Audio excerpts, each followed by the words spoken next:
ಕೇರಳದಲ್ಲಿ ಇತ್ತೀಚೆಗೆ ಒಂದು ದೊಡ್ಡ ಭ್ರಷ್ಟಾಚಾರ ವಿರೋಧಿ ಕಾರ್ಯಾಚರಣೆ ನಡೀತಿದೆ. ಅದರ ಹೆಸರು ಆಪರೇಷನ್ ಬಾರ್ಕೋಡ್. ಇದು ಅಲ್ಲಿನ ಮದ್ಯ ವ್ಯಾಪಾರದಲ್ಲಿ ನಡೆದಿರಬಹುದಾದ ಲಂಚದ ಜಾಲವನ್ನ ಗುರಿಯಾಗಿಸಿಕೊಂಡಿದೆ. ಬನ್ನಿ, ಏನಿದೋ ಪ್ರಕರಣ ಅಂತ ವಿವರವಾಗಿ ನೋಡೋಣ. ಸರಿ, ಮೊದಲಿಗೆ ಒಂದು ಮುಖ್ಯವಾದ ವಿಷಯವನ್ನ ಸ್ಪಷ್ಟಪಡಿಸೋಣ. ಇದು ಯಾವುದೋ ಗಾಳಿಸುದ್ದಿ ಅಲ್ಲ ಅಥವಾ ಊಹಾಪೋಹವಲ್ಲ. ಇದು ಕೇರಳದ ಜಾಗೃತ ಮತ್ತು ಭ್ರಷ್ಟಾಚಾರ ವಿರೋಧಿ ದಳ ಅಂದ್ರೆ vigilance and anti corruption bureau ನಡೆಸ್ತಿರುವ ಒಂದು ಅಧಿಕೃತ ತನಿಖೆ. ಈ ಇಡೀ ಕಾರ್ಯಾಚರಣೆಗೆ ಆಪರೇಷನ್ ಬಾರ್ಕೋಡ್ ಅಂತ ಹೆಸರಿಡಲಾಗಿದೆ. ಇದರ ಮುಖ್ಯ ಉದ್ದೇಶ ಏನಪ್ಪಾ ಅಂದ್ರೆ, ಮದ್ಯದ ವ್ಯಾಪಾರದಲ್ಲಿ ಒಂದು ಲಂಚದ ವ್ಯವಸ್ಥೆ ಇದೆ ಅನ್ನೋ ಆರೋಪದ ಬಗ್ಗೆ ತನಿಖೆ ನಡೆಸಿ ಸತ್ಯಾಸತ್ಯತೆಯನ್ನ ಹೊರತರುವುದು.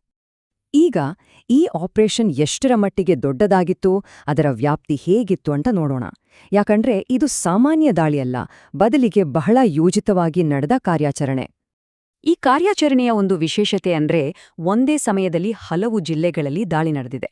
ಯಾಕೆ ಹೀಗೆ ಅಂದ್ರೆ, ಸಾಕ್ಷಿಗಳನ್ನ ನಾಶ ಮಾಡೋಕೆ ಅಥವಾ ಒಬ್ಬರಿಗೊಬ್ರು ಮಾಹಿತಿ ಕೊಡೋಕೆ ಆರೋಪಿಗಳಿಗೆ ಅವಕಾಶ ಸಿಗ್ಬಾರ್ದು ಅನ್ನೋದು ಇದರ ಉದ್ದೇಶವಾಗಿತ್ತು.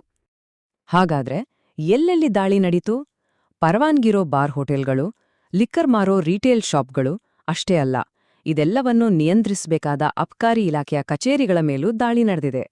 ಅಂದ್ರೆ ವ್ಯವಸ್ಥೆಯ ಎಲ್ಲಾ ಹಂತಗಳನ್ನು ತನಿಖೆಯ ವ್ಯಾಪ್ತಿಗೆ ತರಲಾಗಿದೆ. ಸರಿ, ದಾಳಿಗಳಾಯ್ತು. ಹಾಗಾದ್ರೆ ತನಿಖಾ ತಂಡಗಳಿಗೆ ಏನೆಲ್ಲ ಸಾಕ್ಷಿಗಳು ಸಿಕ್ಕು? ಇಲ್ಲಿ ನಾವು ಯಾರು ತಪ್ಪು ಮಾಡಿದ್ದಾರೆ ಅಂತ ಹೇಳೋಕ್ಕಿಂತ ಏನೆಲ್ಲ ಪತ್ತೆಯಾಗಿದೆ ಅನ್ನೋದ್ರ ಮೇಲೆ ಗಮನ ಕೊಡೋಣ. ಮೊದಲನೇದಾಗಿ ಕೈಬರಹದ ರಿಜಿಸ್ಟರ್ಗಳು ಸಿಕ್ಕಿವೆ. ಇದರಲ್ಲಿ ದಿನನಿತ್ಯ ಮತ್ತು ತಿಂಗಳ ಲೆಕ್ಕದಲ್ಲಿ ಲಂಚದ ಹಣವನ್ನ ಯಾರು ಎಷ್ಟು ಕೊಟ್ರು ಅಂತ ಬರೆದಿಟ್ಲಾಗಿದೆ ಅಂತ ಹೇಳಲಾಗ್ತಿದೆ. ನೋಡಿ, ಈ ಡಿಜಿಟಲ್ ಕಾಲದಲ್ಲೂ ಇಂಥ ಹಳೇ ವಿಧಾನಗಳು ಸಾಕ್ಷಿಯಾಗಿ ಸಿಗ್ತವೆ. ಕೈಬರಹ ಅಷ್ಟೇ ಅಲ್ಲ, ಡಿಜಿಟಲ್ ಸಾಕ್ಷ್ಯಗಳು ಸಿಕ್ಕಿವ.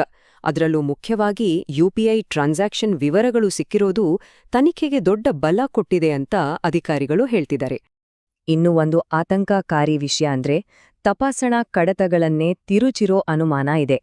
ಅಂದ್ರೆ ನಿಯಮಗಳನ್ನ ಪಾಲಿಸದೇ ಇದ್ರೂ ಎಲ್ಲವೂ ಸರಿಯಾಗಿದೆ ಅಂತ ಫೇಕ್ ರಿಪೋರ್ಟ್ ಕೊಟ್ಟಿರಬಹುದು ಅನ್ನೋ ಶಂಕೆ ವ್ಯಕ್ತವಾಗಿದೆ. ಅಧಿಕಾರಿಗಳು ಹೇಳೋ ಪ್ರಕಾರ ಕೆಲವು ರಿಜಿಸ್ಟರ್ಗಳಲ್ಲಿ ನೇರವಾಗಿ ಏನನ್ನೂ ಬರೆದಿಲ್ಲ, ಬದಲಿಗೆ ಕೋಡ್ ಭಾಷೆ ಬಳಸಿದ್ದಾರೆ.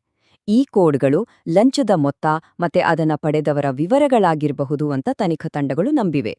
ಇದೊಂದು ವ್ಯವಸ್ಥಿತ ಜಾಲ ಅನ್ನೋದಕ್ಕೆ ಇದು ದೊಡ್ಡ ಸುಳಿವು. ಹಾಗಾದ್ರೆ ಈ ಲಂಚದ ವ್ಯವಸ್ಥೆ ಒಂದು ವೇಳೆ ಇದ್ದಿದ್ದೇ ಆದ್ರೆ ಅದು ಹೇಗೆ ಕೆಲಸ ಮಾಡ್ತಿತ್ತು? ತನಿಖೆಯಿಂದ ಸಿಕ್ಕಿರೋ ಪ್ರಾಥಮಿಕ ಮಾಹಿತಿಯ ಆಧಾರದ ಮೇಲೆ ಇದನ್ನ ಅರ್ಥ ಮಾಡ್ಕೊಳ್ಳೋ ಪ್ರಯತ್ನ ಮಾಡೋಣ. ತುಂಬಾ ಸರಳವಾಗಿ ಹೇಳೋದಾದ್ರೆ ಈ ರೀತಿ ನಡೀತಿತ್ತು ಅಂತ ಹೇಳಲಾಗ್ತಿದೆ. ಮೊದಲಿಗೆ ಬಾರ್ ಮಾಲೀಕರಿಂದ ಪ್ರತಿ ತಿಂಗಳು ಹಣ ಕೇಳಲಾಗ್ತಿತ್ತು. ಅದಕ್ಕೆ ಪ್ರತಿಯಾಗಿ ತಪಾಸಣೆಗಳು ಅವರಿಗೆ ಬೇಕಾದ ಹಾಗೆ ನಡೀತಿತ್ತು. ಈ ಹಣವನ್ನ ನಗದು ರೂಪದಲ್ಲೂ ಕೊಟ್ಟಿದ್ರು, ಡಿಜಿಟಲ್ ಆಗಿಯೂ ಟ್ರಾನ್ಸ್ಫರ್ ಮಾಡ್ತಿದ್ರು. ಇಲ್ಲಿ ಒಂದು ಇಂಟ್ರೆಸ್ಟಿಂಗ್ ವಿಷಯ ಇದೆ ನೋಡಿ. ಈ ಆಪಾದಿತ ಜಾಲದಲ್ಲಿ ಹಳೆಯ ವಿಧಾನಗಳಾದ ನಗದು, ಕೈಬರಹದ ಲೆಕ್ಕದ ಜೊತೆಗೆ UPIನಂತಹ ಹೊಸ ಟೆಕ್ನಾಲಜಿಯನ್ನು ಬಳಸಲಾಗಿದೆ. ಅಂದ್ರೆ ತಂತ್ರಜ್ಞಾನವನ್ನ ಅಪರಾಧಕ್ಕೂ ಬಳಸಲಾಗಿದೆ, ಈಗ ಅದನ್ನೇ ತನಿಖೆಗೂ ಬಳಸಲಾಗ್ತಿದೆ. ಸರಿ, ಇಷ್ಟೆಲ್ಲ ಆಯ್ತು. ಹಾಗಾದ್ರೆ ಈ ಪ್ರಕರಣದ ಈಗಿನ ಸ್ಥಿತಿ ಏನು? ಮುಂದೆ ಏನಾಗ್ಬೋದು ಮತ್ತೆ ಸಾರ್ವಜನಿಕರಿಗೆ ಇದರಿಂದ ಆಗೋ ಉಪಯೋಗ ಏನೋ ನೋಡೋಣ. ಸದ್ಯಕ್ಕೆ ವಶಪಡಿಸಿಕೊಂಡಿರೋ ಎಲ್ಲಾ ಸಾಕ್ಷ್ಯಗಳನ್ನ ಫಾರೆನ್ಸಿಕ್ ಅನಾಲಿಸಿಸ್ಗೆ ಕಳಿಸಲಾಗಿದೆ. ಡಾಕ್ಯುಮೆಂಟ್ಗಳಲ್ಲಿ ಯಾರ್ಯಾರ ಹೆಸರುಗಳಿವೆಯೋ ಅವರೆಲ್ಲರನ್ನೂ ವಿಚಾರಣೆಗೆ ಕರೆಯಲಾಗಿದೆ. ತನಿಖೆ ಮುಂದುವರೆದಂತೆ ಇನ್ನಷ್ಟು ಆರ್ಥಿಕ ಲಿಂಕ್ಗಳು ಪತ್ತೆಯಾಗೋ ಸಾಧ್ಯತೆ ಇದೆ. ಹಾಗಾಗಿ ಮುಂದಿನ ಕ್ರಮಗಳ ಬಗ್ಗೆ ಈಗಲೇ ಏನೂ ಹೇಳೋಕ್ಕಾಗಲ್ಲ. ಇಲ್ಲಿ ಒಂದು ಪ್ರಶ್ನೆ ಬರುತ್ತೆ, ಈ ಒಂದು ಕೇಸ್ ಯಾಕಿಷ್ಟೊಂದು ಮುಖ್ಯ? ಇದೊಂದು ಭ್ರಷ್ಟಾಚಾರದ ಸುದ್ದಿ ಅಷ್ಟೇನಾ ಅಥವಾ ಇದಕ್ಕಿಂತ ಹೆಚ್ಚಿನ ಮಹತ್ವ ಇದಕ್ಕಿದೆಯಾ?